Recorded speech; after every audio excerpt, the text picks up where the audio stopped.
Hello friends, எல்லோருக்கும் வணக்கம். Welcome to young investor channel. Actually markets பார்த்துருப்பீங்க. ஸோ டுடே மார்க்கெட் பார்க்கும்போது ஒரு பாசிட்டிவ் ரியாக்ஷன் இருக்குது. ஆனால் என்னோடய போர்ட்ஃபோலியோவும் பார்த்தீங்கன்னா ஒரு நல்ல பாசிட்டிவ் ரியாக்ஷனில் தான் இருக்குது. ப்ளஸ் மார்க்கெட்டும் ஆவரேஜ் பாசிட்டிவ். ஆக்சுவலி நிஃப்டி 50 பார்க்கும்போது ஒரு 67 பாயிண்ட்ஸ் பாசிட்டிவில் இருக்குது. 26,027 பாயிண்ட்ஸில் ட்ரேட் ஆகிட்டு இருக்குது. பெருசாக ஏற்றம் இல்லை. சென்செக்ஸ் வந்து 177 பாயிண்ட்ஸ் கிட்ட பாசிட்டிவில் இருக்குது. 85,078 பாயிண்ட்ஸில் ட்ரேட் ஆகுது. பேங்க் நிஃப்டி பார்க்கும்போது 300 பாயிண்ட்ஸ் மேலே பேங்க் நிஃப்டி நெகட்டிவில் இருக்குது. பேங்கிங் ஸ்டாக்ஸ் வந்து இன்றைக்கி ஒரு நல்ல பெர்ஃபார்மன்ஸ் இருக்குது. குறிப்பாட்டு மிட் கேப் பேங்க் ஸ்டாக்ஸ் எல்லாமே. பேங்க் நிஃப்டி 59,155 பாயிண்ட்ஸில் ட்ரேட் ஆகுது. 320 பாயிண்ட்ஸ் கிட்ட பேங்க் நிஃப்டி பாசிட்டிவில் போகுது. பேங்க் நிஃப்டியில் ஏவ் ஸ்மால் ஃபினான்ஸ் பேங்க் 1.5% பாசிட்டிவில் இருக்குது. ஆக்சிஸ் பேங்க் ஃப்ளாட் பாசிட்டிவில் இருக்குது. பேங்க் ஆஃப் பரோடா 1.5% பாசிட்டிவில் இருக்குது. கனரா பேங்க் பார்க்கும்போது 1% மேலே பாசிட்டிவில் இருக்குது. ஃபெடரல் பேங்க் இன்றைக்கி 2.5% பாசிட்டிவில் இருக்குது. 254 ரூபாயில் ட்ரேட் ஆகுது. HDFC Bank flat positive. ICICI Bank flat நெகட்டிவில் இருக்குது. ஐடிஎஃப்சி ஃபர்ஸ்ட் பேங்க் 1.5% பாசிட்டிவில் இருக்குது. இண்டஸ்இண்ட் பேங்க் ஒரு ஃப்ளாட் பாசிட்டிவில் இருக்குது. Kotak Mahindra Bank flat negative. Punjab National Bank flat பாசிட்டிவில் இருக்குது. ஸ்டேட் பேங்க் ஆஃப் இந்தியா 1.5% பாசிட்டிவில் இருக்குது. ஸோ இது போக அன்றைக்கி பேங்க் ஸ்டாக்ஸில் பிளேயர் பார்க்கலாம். ஃபஸ்ட்டு செக்டார் வைஸ் அப்டேட் சொல்லிடுறேன். பேங்கிங் ஸ்டாக்ஸ் தான் அன்றைக்கி, அதாவது பேங்கிங் இண்டஸ்ட்ரி தான் அன்றைக்கி ஃபஸ்ட்டு இருக்குது டெரிவேட்டிவ் மார்க்கெட்டில். ரெண்டாவது ஃபார்மா, மூணாவது BSc bank, metal, finance, cement, reality, auto, service, infra, consumer இதெல்லாம் பாசிட்டிவில் இருக்குது. பட் டாப்பில் ஃபார்மா, பேங்கிங், பிஎஸ்சி பேங்க் இவங்க தான் வெல் பெர்ஃபார்மிங் இண்டெக்ஸாக இருக்கிறாங்க. பிஎஸ்சி, டெக்னாலஜி, எனர்ஜி இதெல்லாம் நெகட்டிவில் இருக்குது. இல்லை ஃபஸ்ட்டு ஃபெடரல் பேங்க் பார்க்கும்போது பேங்க் நிஃப்டியில் 2.5% மேலே பாசிட்டிவில் இருக்குது. Bank of Baroda, Canara Bank இதெல்லாம் 1.5% பாசிட்டிவில் இருக்குது. ஃபார்மா செக்டரில் கிளென்மார்க் ஃபார்மா 2.5% பாசிட்டிவில் இருக்குது. லூபின் 2.5% பாசிட்டிவில் இருக்குது. ஆரோபிண்டோ ஃபார்மா, டிவிஸ் லேபரேட்டரிஸ்லாம் 1% மேலே பாசிட்டிவில் இருக்குது. ரெட்டி சிப்லா ஃப்ளாட் பாசிட்டிவ் ட்ரெண்டில் இருக்குது. சன் ஃபார்மா ஒரு ஃப்ளாட் பாசிட்டிவ் ரியாக்ஷனில் இருக்குது. எனர்ஜி செக்டர் அடி வாங்கியிருந்துச்சு. குறிப்பாக Indraprastha Gas Limited, BPCL, IOCL, GAIL இதெல்லாம் ஒரு ஃப்ளாட் நெகட்டிவ் ட்ரெண்டில் இருந்துச்சு. ரிலையன்ஸ் இண்டஸ்ட்ரீஸ் மட்டும் ஒரு ஃப்ளாட் பாசிட்டிவ் ட்ரெண்டில் இருக்குது. பெட்ரோநெட் எல்என்ஜி, என்டிபிசி இதெல்லாம் ஃப்ளாட் பாசிட்டிவில் இருக்குது. நெக்ஸ்ட் பார்க்கும்போது கர்நாடகா பேங்க் 214 ரூபாயில் ட்ரேட் ஆகிட்டு இருக்குது. இன்றைக்கும் 7% மேலே போயிருக்கு. கிட்டத்தட்ட 8% மேலே போனது. இப்போ 7% மேலே பாசிட்டிவில் இருக்குது. 215 ரூபா 59 காசு கிட்ட அந்த ரேஞ்சில் ட்ரேட் ஆகுது. கர்நாடகா பேங்க் 214 இருக்குது. கர்நாடகா பேங்க்கில் இன்னொன்று கவனிக்க வேண்டியதுன்னா விரைவில் அவங்க 50 ஹையை பிரேக் பண்ணுவாங்கன்னு நினைக்கிறேன். ஏன்னா 50 ஹை பார்க்கும்போது 230 ரூபா சம்திங் தான் உண்டு. ஸோ அதை பிரேக் பண்ணி தாண்டி வருவாங்கன்னு நினைக்கிறேன் கர்நாடகா பேங்க். இப்போ கர்நாடகா பேங்க் வாங்கலாமான்னு கேட்டிங்கன்னா ஸ்டில் வந்து 0.63 டைம்ஸ் தான் புக் வேல்யூவில் ட்ரேட் ஆகுது. ஆனால் என்னோட கருத்து இப்போ கொஞ்சம் பீக் லெவலில் இருக்குது. மேபி ஒரு செல் ஆஃப் நடக்கலாம். ஸோ அதனால் கேர்ஃபுல்லாக இருங்க. ஒரு செல் ஆஃப் நடக்கலாம். அதனால் கேர்ஃபுல்லாக இருந்துட்டு எகெயின் ஒரு 200 பிரேக் பண்ணுற பட்சத்தில் ஃபோக்கஸ் பண்ணலாங்கிறது என்னோட ஒப்பீனியன் கர்நாடகா பேங்க்கில். ஸோ ஹேவல்சியா, அதாவது கியூபிடோட சிஎம்டி ஹேவல்சியா அவங்க வந்து ஆல்ரெடி பார்த்தீங்கன்னா கர்நாடகா பேங்க்கில் ஃப்ரைடே ஸ்டேக் வாங்கியிருந்தாங்க அப்படின்னு சொல்லி பார்த்துருந்தோம். இப்போ மறுபடியும் பார்த்தீங்கன்னா அவங்க ஒரு 45 லேக் ஷேர் கர்நாடகா பேங்க்கில் வாங்கியிருக்காங்க 91 crores. ஸோ இது வந்து கர்நாடகா பேங்க்கில் வந்த ஓவரால் அப்டேட்ஸு. நெக்ஸ்ட் பார்த்தீங்கன்னா ITC, HDFC bank, Airtel, eternal இதெல்லாமே மியூச்சுவல் ஃபண்டோட டாப் பிக்ஸில் இருக்குது. ஆனால் Tata Motors, personal vehicle, Reliance industries இதிலெல்லாம் பார்த்தீங்கன்னா செல்லிங் நடந்திருக்கு. ஹெச்பிசிஎல், பிபிசிஎல், கெயில் இதிலெல்லாம் விற்று தீர்த்துருக்காங்க மியூச்சுவல் ஃபண்ட்ஸு. ஃபஸ்ட்டு நீங்கள் பார்க்கும்போது ஐடிசியில் பார்த்தீங்கன்னா கிட்டத்தட்ட 7,851 கோடி நெட் பை வேல்யூ இருக்குது. அது மாதிரி ஹெச்டிஎஃப்சி பேங்க்கில் 5,730 கோடி அளவுக்கு நெட் அடிஷன் இருக்குது. பாரதி ஏர்டெல், எட்டர்னலில் பார்க்கும்போது பாரதி ஏர்டெல் 5,282 கோடி அளவுக்கு நெட் இன்ஃப்ளோ. எட்டர்னல் 5,148 கோடி அளவுக்கு நெட் இன்ஃப்ளோ. இன்டர்குளோப் ஏவியேஷனில் 4,970 கோடி அளவுக்கு நெட் பையிங் நடந்திருக்கு. அதே என்பிஎஃப்சி அந்த செக்மெண்ட்டில் பார்க்கும்போது டோட்டல் பை வேல்யூ 7,652 கோடிக்கு நடந்திருக்கு இந்த என்பிஎஃப்சி செக்மெண்ட்டில். இதில் ஜேம் ஃபினான்ஷியல், டாடா கேபிட்டல், பிஎஸ்சி, Shriram Finance, Aditya Birla Capital, Bajaj Finance இதெல்லாமே டாப் 5 பொசிஷனில் இருக்கிறாங்க. ஸோ இந்த என்பிஎஃப்சி செக்மெண்ட்டில் இங்கேயும் நெட் இன்ஃப்ளோ தான் நடந்திருக்கு. கன்சியூமர் செக்டரில் தான் பார்த்தீங்கன்னா பயங்கரமாக இன்ஃப்ளோ நடந்திருக்கு. ஸோ இதில் பார்க்கும்போது 6,698 கோடி அளவுக்கு கன்சியூமர் செக்டரில் மட்டுமே இன்ஃப்ளோ நடந்திருக்குன்னு சொல்லியிருக்கிறாங்க. நான் சொல்கிறது ஐடிசியை தவிர்த்து Lenskart solution, Godrej Consumer, Britannia, Jubilant Pharmova இதிலெல்லாம் பையிங் நடந்திருக்குன்னு சொல்லியிருக்கிறாங்க. இது போக செல்லிங்னு பார்க்கும்போது செல்லிங் ப்ரெஷர், ஆட்டோ, நெக்ஸ்ட் வந்து ஆட்டோ காம்போனன்ட் செக்டரு இதிலெல்லாம் செல்லிங் நடந்திருக்கு. 3,495 கோடிக்கு செல்லிங் நடந்திருக்கு. டாடா மோட்டார், பர்ஸ்டர், Maruti Suzuki, Bajaj Auto, TVS Motor, Ashok Leyland இதில் எல்லாமே பார்த்தீங்கன்னா செல்லிங் நடந்திருக்கு. ஆயில் அண்ட் கேஸ் செக்டர்லேயும் அவுட்ஃப்ளோ நடந்திருக்கு 2,698 கோடிக்கு. Reliance Industries, HPCL, BPCL, ONGC, GAIL இதில் எல்லாமே செல்லிங் ப்ரெஷர் இருக்குன்னு சொல்லியிருக்கிறாங்க. இது போக ஃபண்ட் மேனேஜர்ஸ் பார்க்கும்போது private bank, oil and gas, consumer, IT service, metals and mining இதுக்கு வந்து பார்த்தீங்கன்னா அண்டர்வேட் ரேட்டிங் அதை வந்து அன்சேஞ்சாட்டு வச்சிருக்கிறாங்க. So equity mutual fund October வரைக்கும் பார்க்கும்போது இன்ஃப்ளோ 32,200 கோடியாக இருக்குது. 22% மந்த் ஆன் மந்த் பேஸில் கம்மியாக இருக்குது. இதே ரீட்டைல் டிசிப்ளின் ரிமைன் ஸ்ட்ராங்காக இருக்குது. எஸ்ஐபி இன்ஃப்ளோ பார்க்கும்போது 29,500 கோடியாக இருக்குது. Total SIP asset under management 16.3 lakh crore இருக்குது. இது 4.7% மந்த் ஆன் மந்த் பேசிஸில் இன்க்ரீஸ் ஆயிருக்கு அப்படின்னு சொல்கிறாங்க. லிக்விடிட்டி டிப்ளாய்மெண்ட் பார்க்கும்போது Indian mutual fund cash level 2.09 lakh crore இருக்குது. 4.7% of total equity asset under management சொல்லியிருக்கிறாங்க. டாட்டாவோட அந்த சியரா அந்த மாடலை வந்து லான்ச் பண்ணியிருக்கிறாங்க. One of the nostalgic SUV அப்படின்னு சொல்லியிருக்கிறாங்க மாடர்ன் டெக்னாலஜிஸில். ஸோ 11.49 lakhங்கிறது எக்ஸ்ஷோரூம் ப்ரைஸ் அப்படின்னு சொல்லி மென்ஷன் பண்ணியிருக்கிறாங்க டாடா மோட்டார்ஸ் சியரா. இது கண்டிப்பாக பார்த்தீங்கன்னா பார்க்கும்போதே கிளியராக தெரியுது கிரெட்டாக்கு ஹெவி காம்படிஷன் கொடுக்கும். ஏன்னா ப்ரைஸ் வச்சு நான் சொல்கிறது, ஏன்னா ஹியூண்டாயோட கிரெட்டாலாம் 16 லட்சம் கிட்ட வரும்னு நினைக்கிறேன், அதை தாண்டியே போகும்.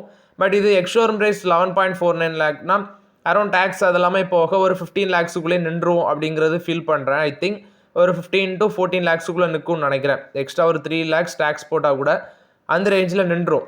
ஸோ ஐ திங்க் கிரெட்டாக்கு வந்து பார்த்தீங்கன்னா ஹெவி காம்படிஷன் கொடுக்க சான்சஸ் இருக்குது. இது டாடா மோட்டார்ஸுக்கு ஒரு பாசிட்டிவ் அப்டேட்டாக இருக்குது.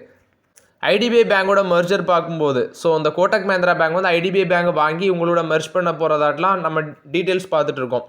ஹெர்குலஸ் அட்வைசரோட ஃபவுண்டர் என்ன சொல்கிறாருன்னா, அது வந்து முடிகிறதுக்கு, அதாவது ரிசல்ட்ஸ் எதிர்பார்க்குறதுக்கு 2 to 3 years ஆகும் அப்படின்னு சொல்லி அப்டேட் கொடுத்துருக்காரு. ஸோ என்ன நடக்குதுன்னு பொறுத்திருந்து பார்க்கலாம். நெக்ஸ்ட் பார்க்கும்போது ESAF small finance bank இன்னைக்கு 25 ரூபா ட்ரேட் ஆகுது. 26 வரைக்கும் 26 வரைக்கும் போச்சு. ஸோ ரீசன் பார்க்கும்போது இன்றைக்கி விழுந்ததுக்கு இதில் ப்ரொமோட்டர்ஸ் பார்த்தீங்கன்னா ஸ்டேக் சேல் பண்ணியிருக்கிறாங்க. கிட்டத்தட்ட 7.29% அளவுக்கு இதில் ஸ்டேக் டைல்யூஷன் நடந்திருக்குது ப்ரொமோட்டர் என்டிட்டி. அதாவது அந்த ஆர்பிஐயோட ரெகுலேஷன் ரூல்ஸை வந்து ஃபாலோ பண்ணதுக்கு வேண்டி இதை பண்ணியிருக்கிறாங்க. 52.92% இருந்த ப்ரொமோட்டர் ஹோல்டிங் இப்போ 44.42% குறையுது அப்படின்னு சொல்லியிருக்கிறாங்க. ஸோ இது வந்து ஈஸ் ஆஃப் ஸ்மால் ஃபினான்ஸ் பேங்கை பொறுத்த வரைக்கும் அப்டேட். இன்றைக்கி 1.5% நெகட்டிவில் தான் ட்ரேட் ஆகிட்டு இருக்கு மார்க்கெட்டில். நெக்ஸ்ட்டு பார்க்கும்போது இந்த சாஃப்ட் ட்ரிங்க்ஸ் மார்க்கெட்டில் நமக்கு தெரிஞ்ச பிராண்ட்னா PepsiCo, Coca Cola, Mirinda, 7up அப்படி இப்படின்லாம் இருக்குது. ஆனால் இதில் இப்போ பார்க்கும்போது ரிலையன்ஸோட கேம்பகோலா, அது மாதிரி லகுரி ஜீரா, இந்த 2 பிராண்டும் பார்த்தீங்கன்னா ப்ரைஸ் கம்மியாட்டு மார்க்கெட்டுக்குள்ளே வந்து இந்த பெரிய 2 யானைகளுக்கு காதுக்குள்ளே புகுந்துட்டாங்க. இதில் நீங்கள் கவனித்து பார்க்கும்போது நியூ அண்ட் ஸ்மாலர் என்ட்ரன்ஸ் இந்த சாஃப்ட் ட்ரிங்க்ஸ் மார்க்கெட் 60,000 கோடி இருக்குது. Belgium private equity firm own பண்ணுற வெர்லின் வெஸ்ட் பேக்டு கம்பெனியாக இருக்கிறதா லகுரி ஜீரா. இவங்களும் ரிலையன்ஸோட கேம்பாவும் மார்க்கெட் ஷேர், இவங்க 2 பேரோட மார்க்கெட் ஷேர் 15%. பட் இது கொக்கோ கோலா, பெப்சிகோ இதோட மார்க்கெட் ஷேர் 85% ஆட்டு குறைஞ்சிருக்கு அப்படின்னு சொல்லியிருக்கிறாங்க. ஏன்னா இவங்க 2 பேருமே குறிப்பாட்டு கேம்பகோலாவும் சரி, அது மாதிரி இவங்க லகுரி ஜீரா 2 பேருமே பார்க்கும்போது 10 ரூபாய்க்கே பாட்டில் விற்கிறாங்க. பட் இவங்கெல்லாம் குறைஞ்சது 15 ரூபா 20 ரூபாய்க்கு தான் பெப்சி கோகோலாம் பாட்டில் விற்கிறாங்க. ஸோ இது வந்து இவங்களோட மார்க்கெட்டை டிஸ்டர்ப் பண்ணியிருக்கு பெருசாட்டு. ஃப்யூச்சரில் இன்னும் டிஸ்டர்ப் பண்ணும். அது இல்லாமல் premier league, IPL premier league, இந்த ஐபிஎல் லீக்லேயும் பார்த்தீங்கன்னா இவங்க ரிலையன்ஸோட கேம்பகோலா தான் அவங்களோட பார்ட்னர்ஷிப்லேயும் இருந்தாங்க. ஸோ நிறைய stars, brand ambassador, Ram Charan எல்லாம் பிராண்ட் அம்பாசடர் கொண்டு வந்துருந்தாங்க. ஹைதராபாத் மெட்ரோ மெயில் கூட ஒரு பார்ட்னர்ஷிப் டீலு, இது மாதிரி நிறைய இது பண்ணியிருந்தாங்க. ஸோ இது வந்து ரிலையன்ஸ் இண்டஸ்ட்ரீஸ் வந்து வளர்ந்துட்டு வருது. அட் த சேம் டைம் அந்த லகுரி ஜீராவும் பார்த்தீங்கன்னா வளர்ந்துட்டு வருது. நெக்ஸ்ட் பார்த்தீங்கன்னா ப்ளூ ஸ்டாருக்கு ப்ரோக்கரேஜஸ் ஃபர்ம்ஸ் வந்து டார்கெட் ப்ரைஸ் ஃபிக்ஸ் பண்ணியிருக்கிறாங்க. இதில் நியூட்ரல் ரேட்டிங் கொடுக்குறாங்க. ப்ளூ ஸ்டார் 1950 ரூபா பார்த்தீங்கன்னா நியூட்ரல் ரேட்டிங் கொடுக்குறாங்க ஒரு ப்ரோக்கரேஜ். அது 8.9% மேலே போகும்னு சொல்கிறாங்க. மோட்டிலால் ஓசால் புல் கேஸில் 2240 ரூபா டார்கெட் ப்ரைஸ் சொல்கிறாங்க. 25% மேலே போகும் அப்படின்னு சொல்லியிருக்கிறாங்க. நெக்ஸ்ட்டு பார்த்தீங்கன்னா பாரத் எலக்ட்ரானிக்ஸ் லிமிடெட் ஃப்ரான்ஸை சேர்ந்த சாஃப்ரான் அவங்களோட ஒரு பார்ட்னர்ஷிப்பில் வராங்க, ஜாயின்ட் வெஞ்சூர். எதுக்குன்னு பார்க்கும்போது precision air to grounds weapons வந்து ப்ரொடியூஸ் பண்ணுறதுக்கு, குறிப்பாட்டு ஹேமர் அப்படின்னு சொல்லுவாங்க. ஸோ அந்த வெப்பன்ஸ் வந்து ப்ரொடியூஸ் பண்ணுறதுக்கு இந்த பார்ட்னர்ஷிப். இப்போ பாரத் எலக்ட்ரானிக்ஸ் லிமிடெட் பார்த்தீங்கன்னா அவங்க வந்து மினிஸ்ட்ரி ஆஃப் டிஃபென்ஸ் அவங்களுக்கு கீழே வருவாங்க. ஸோ இந்த ஃப்ரான்ஸை சேர்ந்த சாஃப்ரான் அவங்களோட partnership, Safran electronics and defence அவங்களோட அக்ரிமெண்ட் போட்டிருக்காங்க. இது பாரத் எலக்ட்ரானிக்ஸ் லிமிடெடுக்கு ஒரு பாசிட்டிவ் அப்டேட்டாக இருக்குது. ஏடபிள்யூஎல் அக்ரி பிஸ்னஸ் மார்க்கெட்டில் விழுந்துருந்துச்சு 4% சம்திங். அதுக்கு ரீசன் பார்க்கும்போது அதானி குரூப் பார்த்தீங்கன்னா அதில் வந்து ஃபுல்லாட்டு எக்ஸிட் பண்ணிட்டாங்க. AWL agri பிஸ்னஸ்லேருந்து Adani Wilmar ஃபுல்லாட்டு exit பண்ணிட்டாங்க. அந்த பேசிஸில் அந்த பங்கு விழுந்திருக்கு. நெக்ஸ்ட்டு பார்க்கும்போது கெயில் இந்தியா. ஸோ இவங்க வந்து one of the largest gas டிஸ்ட்ரிபியூட்டராக இருக்கிறாங்க. ஸோ குறிப்பாட்டு இவங்க இப்போ என்ன அப்டேட் பண்ணுறாங்கன்னா, ஸ்வாப் டெண்டர் வந்து இஷ்யூ பண்ணியிருக்கிறாங்க 2 எல்என்ஜி கார்கோஸுக்கு ஸ்வாப் டெண்டரு. இது எப்படின்னா cargoes for loading on a free on board பேசிஸில், அதாவது ஃப்ரீ ஆன் போர்ட் பேசிஸில் கார்கோஸ் லோடிங் ஜான்வரி 27 ஸ்டார்ட் ஆகுதுன்னு நினைக்கிறேன். சபினா பாஸ் லூசியானா, என்னோட வந்து Marston at Cove Point Maryland அப்படின்னு மென்ஷன் பண்ணியிருக்கிறாங்க. பட் இந்த டெண்டர் வந்து க்ளோஸ் ஆகுறது நவம்பர் 25 அன்றைக்குமா அன்றைக்கி க்ளோஸ் ஆகிடுச்சுன்னு நினைக்கிறேன். நெக்ஸ்ட்டு ஹட்கோ வந்து பார்த்தீங்கன்னா பார்ட்னர்ஷிப் NIUA, குறிப்பாக National Institute of Urban Affairs, அவங்களோட போட்டிருக்காங்க. எதுக்குன்னா அர்பன் இன்ஃப்ராஸ்ட்ரக்சரும் நெக்ஸ்ட் டெவலப் இனிஷியேட் பண்ணுறதுக்கு தான் அந்த நான் பைண்டிங் மெமரம் ஆஃப் அண்டர்ஸ்டாண்டிங் போட்டிருக்காங்க. இது ஹட்கோ கொடுத்த ஒரு பாசிட்டிவ் அப்டேட்டு. நெக்ஸ்ட் பார்க்கும்போது பிளாக் ராக் பார்த்தீங்கன்னா 359 கோடி ஒர்த் ஆஃப் ஸ்டேக் வந்து ACC ப்ளஸ் வந்து 2 கம்பெனிஸில் வாங்கியிருக்கிறாங்க. TD பவர் சிஸ்டத்துலேயும் வாங்கியிருக்காங்க, அக்குடாஸ் கெமிக்கல்ஸ் அதுலேயும் வாங்கியிருக்கிறாங்க.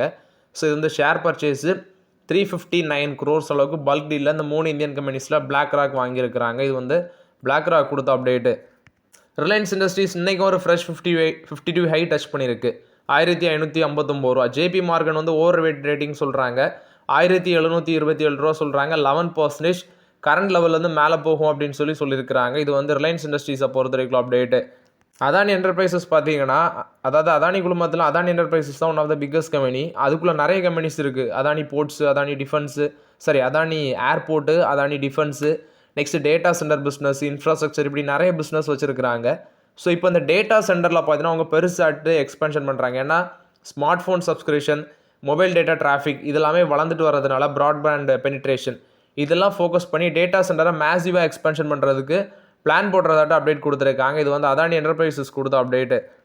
நெக்ஸ்ட்டு பார்க்கும்போது சைமன்ஸ் எனர்ஜியோட ரிசல்ட்ஸ் வந்திருக்குது. ஸோ ஆக்சுவலி இந்த குவார்ட்டரில் அவங்களோட ஆர்டர் பேக்லாக் 16,205 கோடியாக இருக்குது, 4-7% மேலே போயிருக்கு. இதில் ப்ராஃபிட் மட்டும் நல்லா இன்க்ரீஸ் ஆயிருக்குன்னு சொல்கிறாங்க. ரெவன்யூ ஃப்ரம் ஆப்ரேஷன் 27% இன்க்ரீஸ் ஆயிருக்கு, 2,646 கோடி பண்ணியிருக்கிறாங்க. நெட் ப்ராஃபிட் 31% இன்க்ரீஸ் ஆயிருக்கு, 360 கோடியாக இருக்குது. ஃபுல் இயர் பேஸில் பாட்டம் லைன் அதாவது ப்ராஃபிட் 1,100 கோடியாக இருக்குது, 83% இம்ப்ரூவ் ஆயிருக்கு. ஆப்ரேட்டிங் லெவல் எபிட்டா 25% இம்ப்ரூவ் ஆயிருக்கு, 479 கோடியாக இருக்குது. ஹை ரா மெட்டீரியல் காஸ்ட் வந்து பார்த்தீங்கன்னா வெயிட்டேஜில் கொண்டு விட்டுருக்குன்னு சொல்லியிருக்காங்க. அதாவது EBITDA margin 40 basis point improve ஆகி 18.1% இருக்குது. பவர் டிரான்ஸ்மிஷன் செக்மெண்ட்டு 48% வளர்ந்துருக்கு, பவர் ஜென்ரேஷன் 11% க்ரோத் ஆயிருக்கு. ஆர்டர் பேக்லாக் நான் சொன்ன மாதிரி 16,205 கோடியாக இருக்குது. இது போக 4 ரூபா பார்த்தீங்கன்னா டிவிடன் அனௌன்ஸ்மெண்ட் பண்ணியிருக்கிறாங்க. ஸோ அந்த டிவிடன் வந்து February 18 இந்த டிவிடன் பேமெண்ட் ஆகும் அப்படின்னு சொல்லியிருக்கிறாங்க. இது வந்து சைமன்ஸ் எனர்ஜி கொடுத்த results update. So okay friends, actually இந்த வீடியோவில் சில இம்பார்ட்டன்ட் அப்டேட்ஸ் எல்லாம் டிஸ்கஸ் பண்ணோம். அந்த வீடியோ உங்களுக்கு பயனுள்ளதாக இருந்துச்சுன்னா லைக் பண்ணுங்கள், சப்ஸ்கிரைப் பண்ணுங்கள், கமெண்ட் பண்ணுங்கள். Okay friends, thank you.